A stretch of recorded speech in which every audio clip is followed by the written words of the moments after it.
આકાશવાણી અમદાવાદ વડોદરા પ્રાદેશિક સમાચાર નિશા શ્રીમાળી વાંચે છે. સૌપ્રથમ મુખ્ય સમાચાર.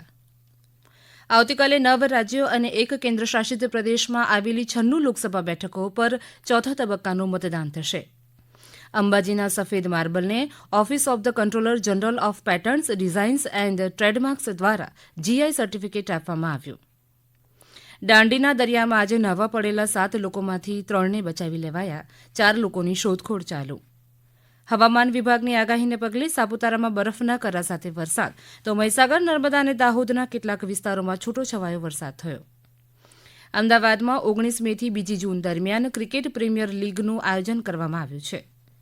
અને આજે રાજ્યમાં માતૃદિવસની ઉજવણી કરાઈ રહી છે. સમાચાર વિગતવાર.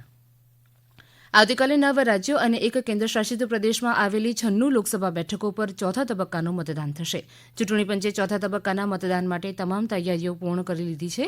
આંધ્રપ્રદેશની 25, તેલંગાણાની 17, ઉત્તરપ્રદેશની 13, મહારાષ્ટ્રની 11, મધ્યપ્રદેશ અને પશ્ચિમ બંગાળની 8, બિહારની 5, ઝારખંડ અને ઓડિશાની 4 બેઠકો સાથે કેન્દ્રશાસિત પ્રદેશ જમ્મુ કાશ્મીરમાં 1 બેઠક ઉપર આવતીકાલે મતદાન યોજાશે.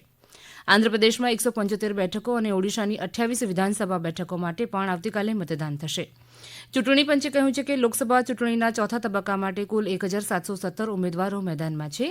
1,92,000 મતદાન મથકો ઉપર 19 લાખથી વધુ મતદાન અધિકારીઓને તૈનાત કરવામાં આવશે. મતદાન સવારે 7 વાગે શરૂ થશે અને સાંજે 6 વાગે પૂર્ણ થશે. પંચે જણાવ્યું હતું કે તેલંગાણાના 17 સંસદીય મત વિસ્તારના અમુક વિધાનસભા ક્ષેત્રોમાં મતદાનનો સમય પંચ દ્વારા મતદારોની ભાગીદારી વધારવા માટે વધારવામાં આવ્યો હતો. લોકસભાની આગામી તબક્કામાં યોજાનારી ચૂંટણીના પ્રચારમાં રાજ્યના ભાજપના અગ્રણીઓ, હોદ્દેદારો અને કાર્યકર્તાઓ પણ પ્રચાર કરશે. ભાજપના પ્રદેશ અગ્રણી હિતેશ પટેલે જણાવ્યું હતું કે ગુજરાતમાંથી જુદા જુદા રાજ્યમાં અગ્રણીઓને પ્રચાર માટે જવાની કામગીરી સોંપવામાં આવી છે. દિલ્હી, ઉત્તરપ્રદેશ, મધ્યપ્રદેશ અને મહારાષ્ટ્ર જેવા રાજ્યોમાં જ્યાં આગામી તબક્કામાં મતદાન થવાનું છે ત્યાં તેઓ પ્રચાર કરવા જશે. અત્યારમાં જે ચૂંટણી લડેલા આગેવાનો છે, પ્રદેશના સિનિયર આગેવાનો છે, આ બધા જ લોકો નજીકના રાજ્યોમાં ત્યાં ચૂંટણી સહયોગી તરીકે એમને પૂરક બનવા માટે જતા હોય છે. આ વખતે પણ પ્રદેશમાંથી યોજના બની રહી છે. કાર્યકર્તાઓને તેમની ભાષા, પ્રાંતની અનુકૂળતા પૂછાઈ રહી છે. જ્યાં જ્યાં આપણો કાર્યકર્તા એ રાજ્યમાં એના સોર્સિસ છે અથવા એની અનુકૂળતા છે એ પ્રમાણે કાર્યકર્તાઓને ત્યાં ચૂંટણી સહયોગી તરીકે આપણે મોકલવાનું પ્રદેશ ભારતીય જનતા પાર્ટી એ કરી રહી છે. અંબાજીના સફેદ માર્બલને office of the controller general of patterns designs and trademarks દ્વારા જીઆઈ સર્ટિફિકેટ આપવામાં આવ્યું છે. પ્રાચીન સમયથી ધાર્મિક સ્થાપત્ય માટે પ્રસિદ્ધ અહીંના સંગેમરમરે દેશ વિદેશના સુપ્રસિદ્ધ મંદિરોની દિવ્યતા અને ભવ્યતામાં મહત્વની ભૂમિકા ભજવી છે. ઉલ્લેખનીય છે કે રાજ્યભરમાં આ સંગેમરમર એટલે કે માર્બલની ખાણો માત્ર શક્તિપીઠ અંબાજીમાં જ આવેલી છે. બનાસકાંઠા જિલ્લાના દાંતા તાલુકાના પ્રસિદ્ધ ધાર્મિક સ્થળ અંબાજીની આસપાસ આવેલી 30થી વધુ ખાણોમાંથી સફેદ સંગેમરમરનો પથ્થર નીકળે છે. અહીંના સફેદ માર્બલની વિશેષતા એ છે કે તે અત્યંત મજબૂત હોય છે અને કેલ્શિયમથી ભરપૂર માત્રા ધરાવે છે. અંબાજી પંથકમાં એવું માનવામાં આવે છે કે આ માર્બલની ખાણો 1000થી 1200 વર્ષ જૂની છે અને આજે પણ ધરતીના પેટાળમાં સંગેમરમર પથ્થરનો ખજાનો ધરબાયેલો પડ્યો છે. માત્ર ગુજરાત કે દેશ જ નહીં, વિદેશોમાં પણ અંબાજીના આ માર્બલની ભારે માંગ છે.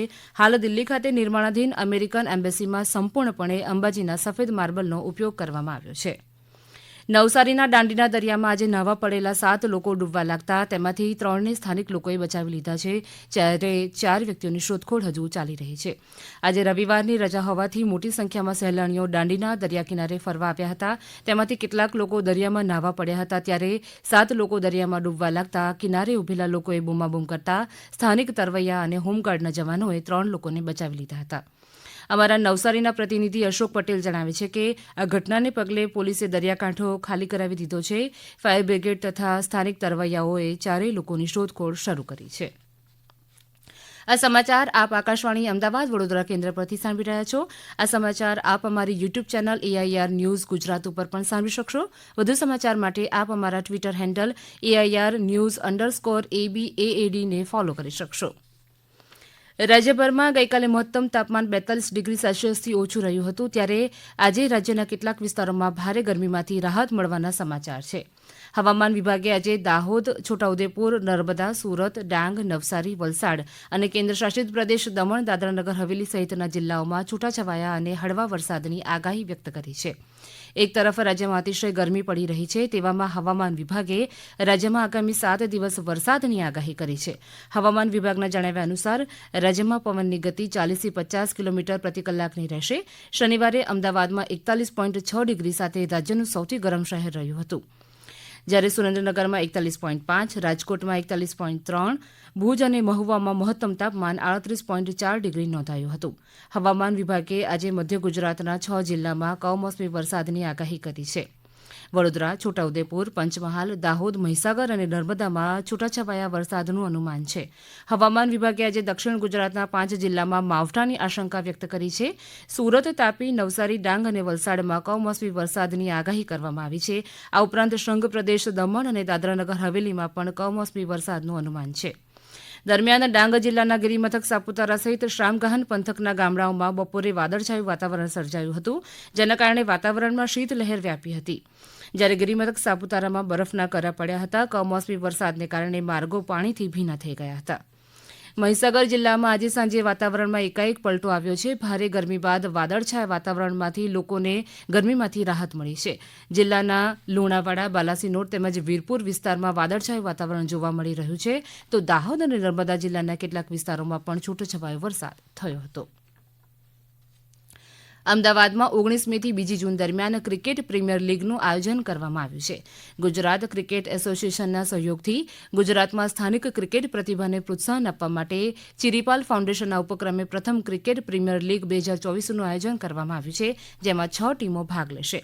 આ અંગે વધુ માહિતી આપતા ગ્રુપ ગુજરાત ક્રિકેટ એસોસિએશનના પૂર્વ પ્રમુખ અને રાજ્યસભા સાંસદ નરહરી અમીને જણાવ્યું હતું કે ગુજરાતના યુવાનો વધુમાં વધુ ક્રિકેટમાં જોડાય અને આંતરરાષ્ટ્રીય મેચમાં તેમનું સિલેક્શન થાય તે હેતુથી આ ટુર્નામેન્ટનું આયોજન કરાયું છે. તેમણે કહ્યું કે આંતરરાષ્ટ્રીય મેચમાં જે બોલનો ઉપયોગ થાય છે તે જ બોલથી ટુર્નામેન્ટ રમાશે. 6 ટીમમાં કુલ 90 ખેલાડીઓ ભાગ લેશે. સૌરાષ્ટ્રના ચોરવાડમાંથી દરરોજ 20 લાખ નાગરવેલના પાનની વિવિધ રાજ્યોમાં નિકાસ કરવામાં આવે છે. ગીર સોમનાથના પ્રતિનિધિ રાજેશ ભજગોતર એક અહેવાલમાં જણાવે છે કે ચોરવાડના પાન ગુજરાત, રાજસ્થાન, પંજાબ, હરિયાણા, ઉત્તરપ્રદેશ અને મહારાષ્ટ્ર સહિતના રાજ્યોમાં નિકાસ થાય છે. અહીં કલકત્તી પાન, કાળા પાન, ક્યુરી પાન, ચોરવાડી બંગલો સહિતના પાનની ખેતી થાય છે. ઉલ્લેખનીય છે કે પાનની ખેતી જૂનાગઢના નવાબે ચોરવાડમાં શરૂ કરાવી હતી. પાનની ખેતી કરતા ખેડૂતોને 2000, નાગરવેલ પાનના 1000 રૂપિયા મળે છે. ચોરવાડમાં છેલ્લા ઘણા વર્ષોથી નાગરવેલના પાનની ખેતી કરીને ખેડૂતો આર્થિક લાભ મેળવી રહ્યા છે. ચોરવાડમાં નાગરવેલ પાનની ખેતી કરતા ખેડૂતે ખેતી વિશે વધુ માહિતી આ મુજબ આપી. મારું નામ છે રામજી દેવા સેવરા. આ નાગરવેલ છે એ મીઠા પાણી સિવાય બનતી નથી, એટલે એને ખાસ મીઠા પાણીની જરૂર પડે છે. અત્યારે અમારે રોજના એમ કહું કે એક મજૂર દીઠ 400 રૂપિયા ખર્ચો છે અને એનો અત્યારે આવકમાં એના 2000નો એક ટોપલો બનાવે, એટલે ટોપલાની કિંમત છે આજે 500 થી 600 રૂપિયા. સમગ્ર વિશ્વમાં આજે માતૃ દિવસની ઉજવણી કરવામાં આવી રહી છે. દર વર્ષે મે મહિનાના બીજા રવિવારે ઉજવાતો માતૃ દિવસ માતા પ્રત્યેનો અહોભાવ અને ઋણ અદા કરવાનો દિવસ છે. આજના દિવસે બાળકો તેમની માતાઓને ફૂલ, કાર્ડ્સ કે પછી અન્ય કોઈ ભેટ સોગાદ આપીને માતા પ્રત્યેનો પ્રેમ વ્યક્ત કરે છે. ત્યારે મધર્સ ડેને સાચા અર્થમાં પુરવાર કર્યું છે સુરતમાં લાડકી સંસ્થા શરૂ કરનાર 23 વર્ષીય ઉન્નતિ શાહે. આ યુવતીએ નાની ઉંમરે ગરીબ અને નિસહાય 27 જેટલી બાળકીઓને દત્તક લીધી છે અને એક માતાની જેમ ત્યાં બાળકીઓને ઉછેરી પગભર બનાવી રહી છે. ઉન્નતિ શાહ પોતાની લાડકી આશ્રમમાં રહેતી 2 વર્ષથી લઈને 17 વર્ષ સુધીની દીકરીઓની જરૂરિયાતો પૂરી પાડીને તેમને સંસ્કારના સિંચન સાથે સારું શિક્ષણ પણ આપી રહી છે.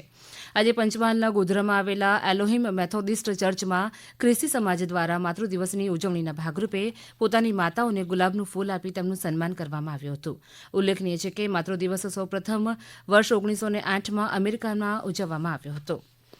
ગુજરાત સ્ટેટ ફૂટબોલ એસોસિએશનના ઉપક્રમે ચાલી રહેલી ગુજરાત સુપર લીગની ફાઇનલમાં આજે કર્ણાવટી નાઇટ્સ અને વડોદરા વોરિયર્સ વચ્ચે થોડીવારમાં ફાઇનલનો પ્રારંભ થશે.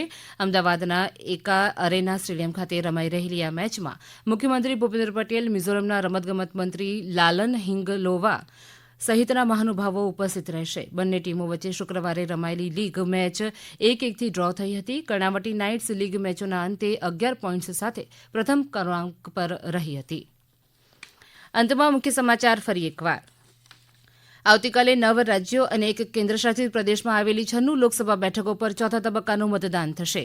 અંબાજીના સફેદ માર્બલને office of the controller general of patterns, designs and trademarks દ્વારા GI સર્ટિફિકેટ આપવામાં આવ્યું છે.